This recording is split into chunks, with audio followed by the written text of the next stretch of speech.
The Vanishing. The UES Harbinger cut through the darkness of space like a blade, its sleek hull reflecting distant starlight as it patrolled the outer reaches of human territory. At nearly a kilometer long, the Harbinger represented humanity's crowning achievement in military engineering, a perfect fusion of firepower, speed, and technological innovation. On the bridge, Captain Ilara Chen stood with hands clasped behind her back, dark eyes fixed on the main view screen. At 38, she had already earned a reputation as one of Earth United's most brilliant tactical minds. Her crew of 500 operated with precision, born from years of training under her exacting standards. Long-range sensors are picking up something unusual, Captain. Lieutenant Marcus Reeves reported from his station. Energy signature unlike anything in our database. Chen approached the sensor display, studying the readouts with a furrowed brow. Distance. Approximately 3 light hours, Captain. Whatever it is, it's massive and appears to be approaching our position. Sound yellow alert. I want all systems at ready status. Chen ordered, her voice calm despite the tension building in her chest. And get me a visual as soon as possible. The Harbinger had been deployed to investigate reports of missing colony ships in this sector. 3 vessels had vanished without distress calls over the past month, unusual even for the dangers of deep space. Earth United Command feared piracy, or perhaps a new hostile species. The human expansion had encountered 5 alien civilizations over the past century, 3 peaceful and 2 decidedly not. Visual coming in now, Captain, announced Communications Officer Lion Park. The main screen flickered, and the bridge crew fell silent. Approaching through the void was a formation of ships unlike any they had encountered before. 12 vessels shaped like massive crystalline structures, their surfaces shifting with iridescent patterns that seemed almost organic. Those aren't Nelvari or Braxian designs, Executive Officer Commander David Ortiz noted, naming the 2 known hostile species. No, Chen agreed. This is first contact, people. Standard protocols. Open all frequencies, universal greeting package ready. For several tense minutes, the Harbinger transmitted Earth's carefully designed first contact messages, mathematical sequences, basic language primers, and peaceful intentions communicated through universally recognizable symbols. The alien vessels continued their approach without response. They're accelerating, Captain, Reeves reported, alarm creeping into his voice. Energy buildup detected in their forward sections. Chen's decision was immediate. Red alert. Shields at maximum. Arm all weapons systems that hold fire. The Harbinger's warning klaxons blared as the massive warship prepared for possible conflict. Chen had no desire to start an interstellar war, but neither would she leave her crew undefended. Sir, there. Reeves never finished his sentence. A brilliant beam of energy lanced out from the lead alien vessel, striking the Harbinger's shields with catastrophic force. The bridge rocked violently, sending crew members tumbling as systems overloaded across the ship. Shields at 60% from a single hit, shouted Chief Engineer Maya Wong over the comm system. Chen grabbed the edge of her command chair, steadying herself. Return fire, all forward batteries. The Harbinger responded, unleashing a barrage of advanced particle beams and quantum torpedoes. The weapons struck the lead alien ship, but seemed to do little damage, the energy dissipating across its crystalline surface. Minimal effect. Tactical Officer Lieutenant Commander Jason Wu reported grimly. Their hull seems to absorb our energy weapons. 3 more beams struck the Harbinger in rapid succession. Stations exploded across the bridge as power surges overwhelmed safety systems. Smoke filled the air as emergency containment fields struggled to activate. Hull breach on decks 4 through 7, Wong called out. Shields failing. Chen knew they were outmatched. Whatever these aliens were, their technology far exceeded humanity's most advanced systems. She hit the ship-wide comm. All hands, prepare for emergency jump. Engineering, divert all remaining power to the FTL drive. Captain, we don't have a safe jump solution calculated, Ortiz warned. Blind jumps err. Better than certain destruction. Chen finished for him. Do it now. As the alien vessels closed in for the kill, the Harbinger's experimental faster-than-light drive engaged, tearing open a rift in space-time. The massive warship shuddered as it plunged into the swirling vortex, escaping the alien onslaught by mere seconds. But something was wrong. The jump calculations, hastily performed under fire, had introduced a critical error. Instead of emerging in a safe region of space, the Harbinger found itself caught in a dimensional anomaly, the fabric of reality twisting around the ship in patterns that defied comprehension. Drive overload. Wong screamed over the comm. We're being pulled. And then, silence. The Harbinger vanished from normal space, taking Captain Chen and her entire crew with it. One moment it existed, the next it was simply gone, leaving only drifting debris and radiation as evidence of the brief, brutal battle. 3 days later, at Earth United Command Headquarters in Geneva, Admiral Hassan Khoury stared at the final transmission from the Harbinger with a grim expression. His weathered face, marked by decades of service, showed none of the turmoil he felt within. Confirm for me again, he said to the assembled officers. No distress beacon. No escape pods. Commander Kaito Sato, who had served as Captain Chen's tactical officer before his recent transfer to headquarters, shook his head. Nothing, sir. The reconnaissance drone we sent found only debris. Small pieces, consistent with external damage, not a catastrophic destruction of the ship. Could they have jumped away? Asked Vice Admiral Lucia Reyes. The energy readings suggest an FTL initiation, Seto confirmed, but it was unstable. If they did jump, there's no way to know where they went. Khoury's eyes narrowed. And these alien ships, do we have any idea who they are? None, sir, Sato replied. We've designated them Sorathi based on the partial communication the Harbinger managed to intercept, but we know almost nothing about them. What we do know, Rise added, is that they've already destroyed 2 colony outposts since the Harbinger encounter. They're moving toward the Arcturus sector. If they maintain their current course and speed, they'll reach New Terra within a month. Khoury stood, pacing to the window that overlooked the sprawling command complex. The Harbinger was our most advanced warship, if it couldn't stand against these Sorathi. The 7th Fleet is our next best option, Seto suggested. 23 ships with our latest defensive systems. Prepare them for deployment, Khoury ordered, and send word to all outer colonies. Full evacuation protocols. I want contingency plans for defending the inner systems. As the meeting adjourned, Seto lingered, staring at the holographic display showing the Harbinger's last known position. Something on your mind, Commander? Khoury asked. With respect, sir, I served with Captain Chen for 3 years. She's the most capable officer I've ever known. If there was any way to survive that encounter, she would have found it. Khoury's expression softened slightly.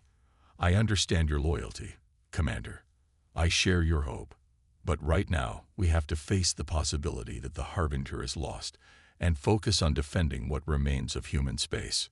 Sato nodded, but his determined expression didn't waver. Yes, sir.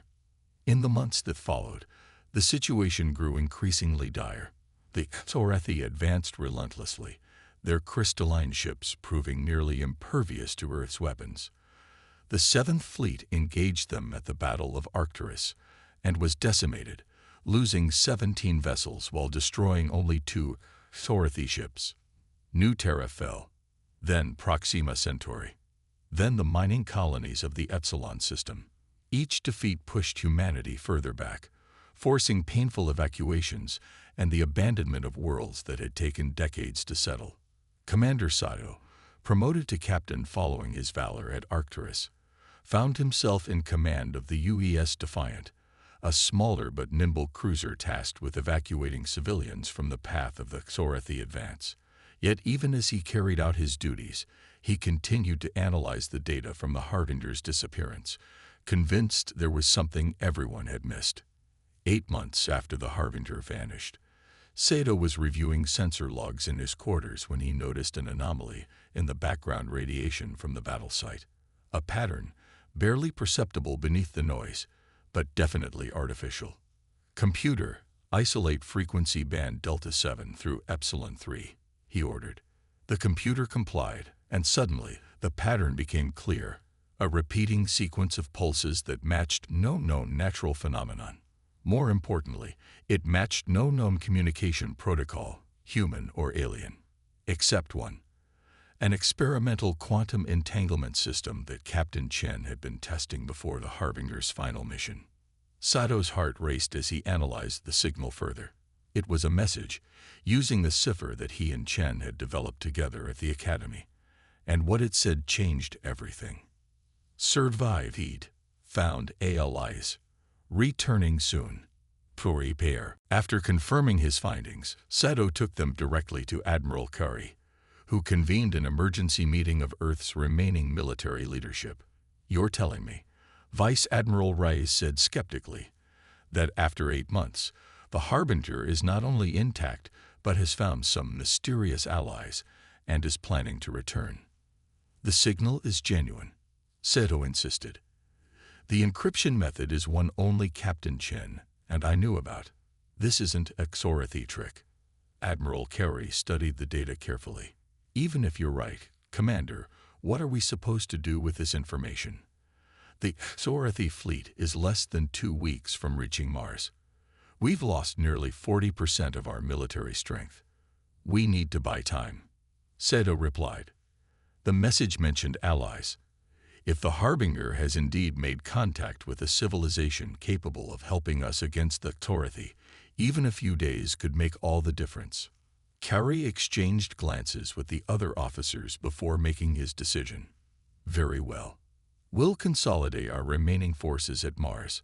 One final stand, while we evacuate as many civilians as possible to Earth." He looked directly at Sato. "And Captain, take the Defiant to these coordinates. If the Harbinger is really coming back, I want you there to meet it." As the meeting ended, Reyes approached Sato privately. "You realize this could be a wild goose chase, or worse, a trap?" Sato nodded. "I do. But I also know Ilara Chen. If she says she's coming back with help, then that's exactly what she's doing." 3 days later, the Defiant waited at the designated coordinates, a seemingly empty region of space, near where the Harbinger had disappeared. Sato ordered passive sensors only, wary of attracting Xorathi attention. "Captain," called Lieutenant Emma Wright from the sensor station, "I'm detecting unusual gravitational fluctuations." Sato moved to her station. "Similar to Xorathi jump signatures." "No, sir. The pattern is completely different. More like the fabric of space itself is being folded." Before Sato could respond, a brilliant flash of light erupted before them, temporarily blinding the bridge crew. As their vision cleared, a massive rift appeared in space, swirling with energies that defied conventional physics. And from within that rift emerged a ship. It was unmistakably the Harbinger, yet profoundly changed. Its hull now rippled with the same iridescent patterns they had seen on the Xorathi vessels, but integrated into the familiar human design. New structures extended from its frame, technologies utterly foreign to human engineering. And it wasn't alone. Behind the Harbinger came 3 massive vessels of entirely alien design, their hulls seemingly composed of interlocking geometric patterns that shifted and realigned continuously. "Open a channel," Sato ordered, his voice barely above a whisper. The view screen flickered, and there sat Captain Ilara Chen, seemingly unchanged despite the months that had passed. Her expression was different, though, a newfound confidence, an almost transcendent calm. "Captain Sato," she said with a smile, "it's good to see you again. We have much to discuss, and very little time. The Arcturians have shown us the true nature of the Xorathi threat, and how to stop it. Take us to Earth immediately." As the Defiant turned toward home, Sato couldn't help but stare at the transformed Harbinger and its alien escorts. After 8 months of retreat and defeat, Humanity had finally found hope in the most unexpected place. A ship once thought lost forever to the void. The return. The arrival of the Harbinger and its alien companions in Earth orbit caused a sensation unlike anything humanity had experienced since first contact centuries earlier. Military vessels scrambled to defensive positions before Admiral Cowrey's direct orders stood them down. On the observation deck of Earth United Command Headquarters, Captain Sato watched as shuttles from the Harbinger docked with the station. The first to emerge was Captain Chen, flanked by two beings unlike any alien species humans had encountered before. Standing nearly 7 feet tall, the Arcturians had humanoid forms but skin that shifted with iridescent patterns similar to those now adorning the Harbinger. Their eyes were large and multifaceted, and what appeared to be tendrils of light occasionally rippled beneath their translucent outer membranes. Captain Chen, Admiral Cowrey greeted formally, though his expression betrayed his mixture of relief and apprehension. "Welcome home." Chen saluted crisply. "Admiral, may I present Ambassador Zilix and Chief Scientist Noor of the Arcturian Collective." The taller of the aliens inclined its head. When it spoke, the words seemed to form directly in the minds of those present, accompanied by subtle harmonics that conveyed nuances of meaning beyond the words themselves. "We greet the people of Earth with profound respect," Zilix communicated. "Your Captain Chen has impressed us greatly with her courage and adaptability." "We have much to discuss," Chen said urgently. "The Xorethi fleet approaching Mars is just the vanguard. Their main armada is less than a month behind."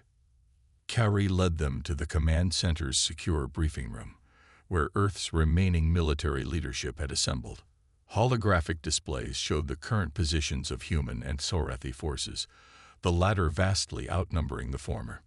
"Tell us what happened to the Harbinger," Rise asked once everyone was seated. "How did you survive the Xorethi attack?"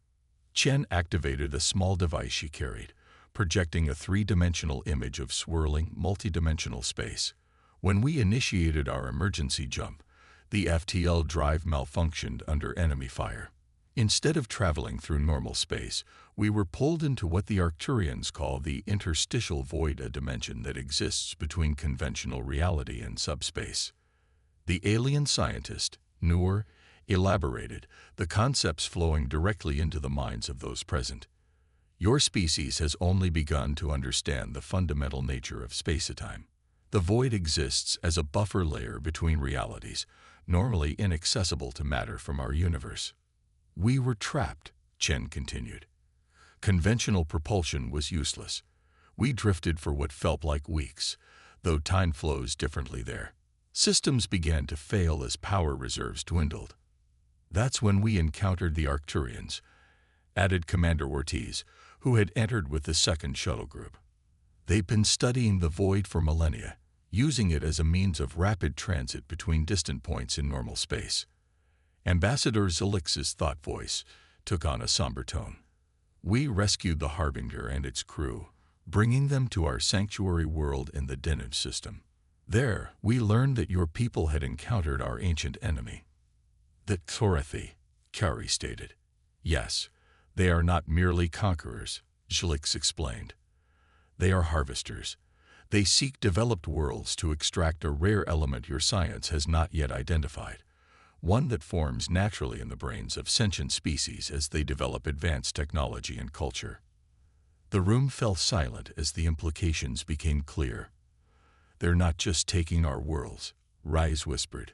"They're farming us for some kind of neural resource." "Precisely," Chen confirmed grimly. "The Xorethi have destroyed 17 civilizations over the past 50,000 years. The Arcturians have been fighting them for twice that long, developing technologies specifically to counter Xorethi capabilities, which they shared with you," Sato concluded, understanding now the modifications to the Harbinger. Chen nodded. "The Harbinger has been retrofitted with Arcturian defensive systems and weapons. More importantly, we've brought the specifications to upgrade Earth's remaining fleet." Chief Scientist Noor projected new images, showing technical schematics for shield modifications and weapons systems unlike anything human engineers had conceived. With these upgrades, Chen explained, our ships can penetrate Xorathi defenses. Their crystalline hulls are vulnerable to specific harmonic frequencies that disrupt their molecular structure. How quickly can these modifications be implemented? Asked the head of Earth's engineering corps. With the Arcturians' help, 72 hours for the defense platforms around Mars and Earth, Ortiz replied. 5 days for the major vessels in the fleet. Admiral Cowrie studied the tactical display. The Xorathi Vanguard will reach Mars in 4 days. Then we start with the defense platforms and the fastest ships, Chen said decisively. The Harbinger and the Arcturian vessels will engage the Vanguard, buy time for the rest of the fleet to be upgraded. There's something else, Saito noted, studying the schematics. These modifications require enormous power. Our existing generators won't be sufficient. Noor's thought voice emanated approval at Sato's observation. We have brought quantum singularity power cores that can be integrated with your systems. They will provide the necessary energy. For the next 3 days, Earth's shipyards worked at unprecedented speed.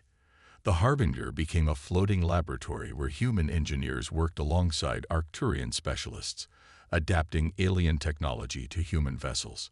Captain Chen supervised the operation personally, working tirelessly despite having spent months in another dimension. During a rare break, Saito found Chen alone in the Harbinger's observation lounge, staring out at Earth. I wasn't sure I'd ever see it again, she admitted as he joined her. There were moments in the void when all seemed lost. What was it like? Saito asked quietly. Chen was silent for a moment. Beautiful and terrifying. Imagine a place where the laws of physics are merely suggestions, where thought and matter blur together. The Arcturians have evolved to perceive realities we can barely comprehend. She turned to face him. But they see something in humanity that impressed them. Our adaptability, our determination. They could have simply destroyed the Xorathi themselves, but they chose to help us fight our own battle. Why? Because they believe we have potential.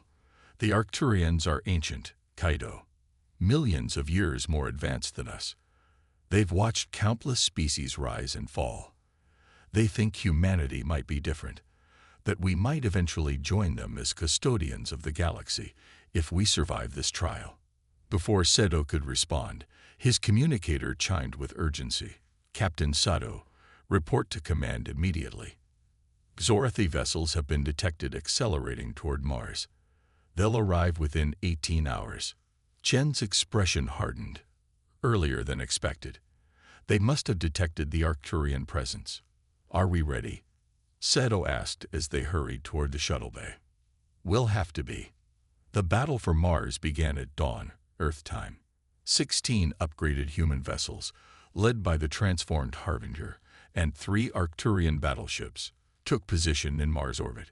Against them came 32 Xorathi crystalline ships, their formation perfect and unwavering. From the command center on Earth, Admiral Cowrie and his staff watched the tactical displays with tense anticipation. The Harbinger moved to the front of the defensive line, its modified hull gleaming with energies that rippled across its surface. Xorathi vessels in range, reported the tactical officer. They're charging weapons. All ships, execute battle plan Arcturus. Chen's voice came through the comm system. Target frequencies calibrated to Arcturian specifications. The Xorathi fired first brilliant beams of energy lancing toward the human Arcturian fleet. But instead of the devastating impacts they had achieved in previous engagements, their weapons were met with shields that flared with multispectral light, dispersing the energy harmlessly. Shields holding at 97%, came the report from the defense platforms. Xorathi appeared to be recalibrating their weapons. Now, Chen ordered, all ships, return fire.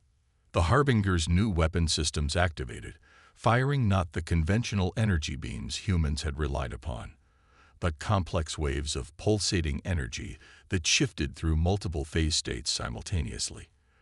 When they struck the lead Xorathi vessel, its crystalline hull began to vibrate. fracture lines spreading across its surface like cracks in ice. For a moment, nothing happened. Then, with a silent flash visible even from Earth, the Xorathi ship shattered into countless fragments. A cheer erupted through the command center, quickly silenced as Kauri raised his hand.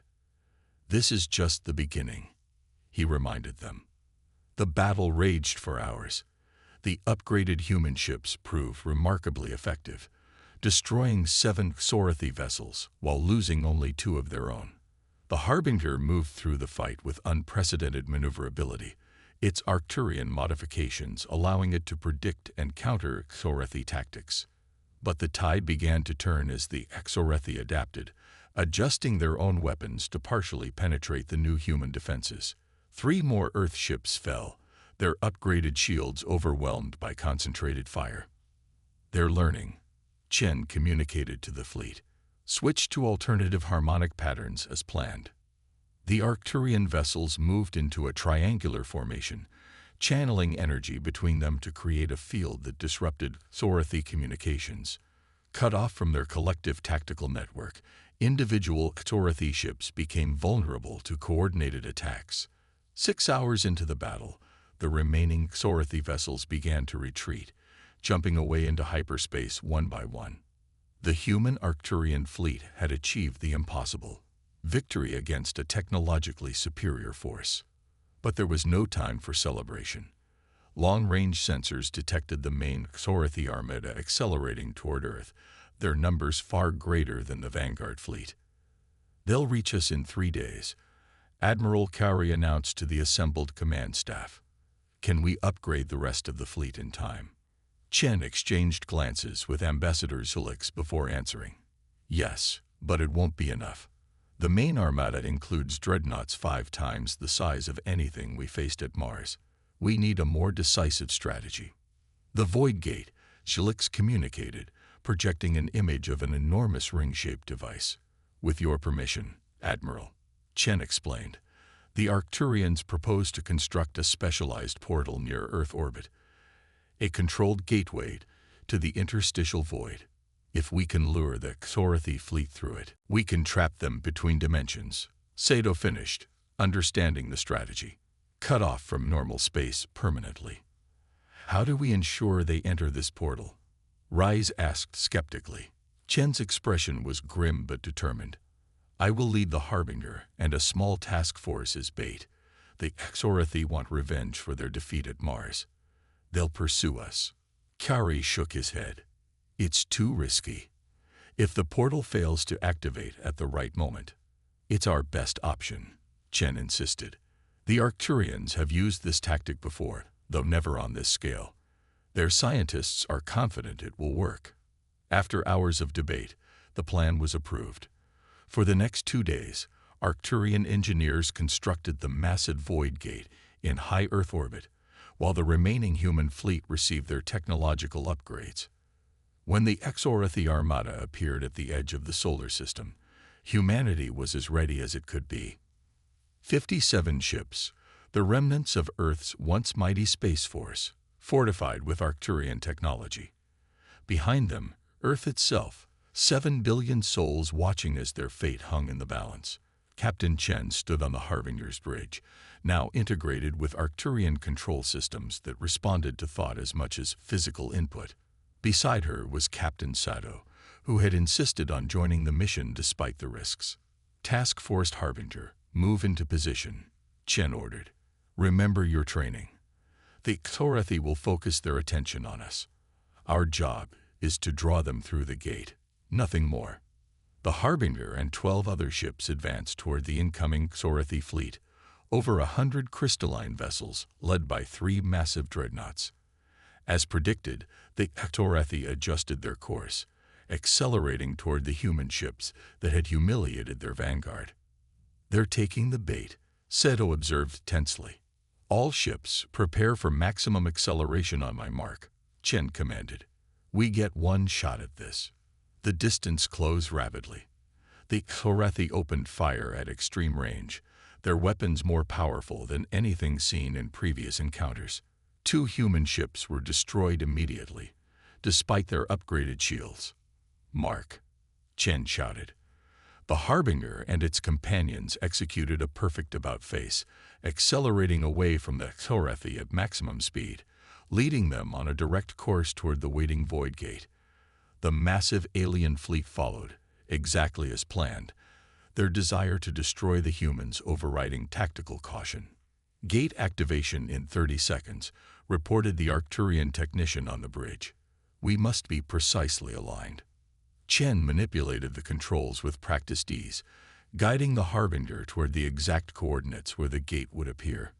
Behind them, the Thorathi closed the gap, their weapons reaching out but mostly missing as the human ships executed evasive patterns developed with Arcturian assistance. 10 seconds, the technician announced. 9, 8. All ships, prepare for emergency FTL jump, Chen ordered. 7, 6, 5. The space before them began to shimmer as the Void Gate powered up, invisible energies gathering. 4, 3, 2. Now, Chen commanded. As one, the surviving human ships activated their jump drives, vanishing into FTL microseconds before the Void Gate erupted into existence. A swirling maelstrom of interdimensional energy, a controlled rift between normal space and the interstitial void. The pursuing Thorathi fleet, unable to alter their course in time, plunged directly into the gate. Ship after ship disappeared into the swirling vortex, including all 3 dreadnoughts. For nearly 10 minutes, the procession continued as the entire armada was swallowed by the portal. Then, with precise timing, the Arcturians deactivated the gate, sealing it permanently, with the Thorathi trapped on the other side, lost in the timeless void between dimensions. 1 month later, Earth celebrated not just its survival, but the dawn of a new era. The formal alliance between humanity and the Arcturian collective was signed in a ceremony broadcast around the world. Captain Ilara Chen, now Admiral Chen, stood alongside Ambassador Zilix as Admiral Kauri, and the Arcturian High Council exchanged the historic agreement. Today marks a turning point, Kauri addressed the assembled dignitaries and billions watching remotely. Not just for Earth, but for the galaxy. The defeat of the Thorathi threat demonstrates what we can achieve when different civilizations stand together. Later, at a more private gathering aboard the Harbinger, Chen found Sato looking out at Earth from the same observation lounge where they had spoken before the battle. The Arcturians are opening their archives to us, she told him. Knowledge gathered over millions of years, technology beyond our imagination. They believe humanity is ready to take its place among the elder races of the galaxy. Sato smiled. All because one captain refused to accept defeat and found allies in the most unlikely place. Chen shook her head. No, Kaido. All because humanity proved worthy of being saved. The Arcturians could have left us to our fate. They chose to help because they saw something in us, the same spirit that built the Harbinger, that refused to surrender even when outmatched, that was willing to sacrifice everything to protect our world. Outside the viewport, Earth rotated serenely against the backdrop of stars. But now those stars no longer represented unknown threats. Instead, they promised new discoveries, new alliances, and a future where humanity would venture forth not just as explorers or colonists, but as equals among the ancient civilizations that had watched over the galaxy for eons. The Harbinger had returned from the void, bringing not just salvation from the Thorathi threat, but a doorway to humanity's greatest destiny.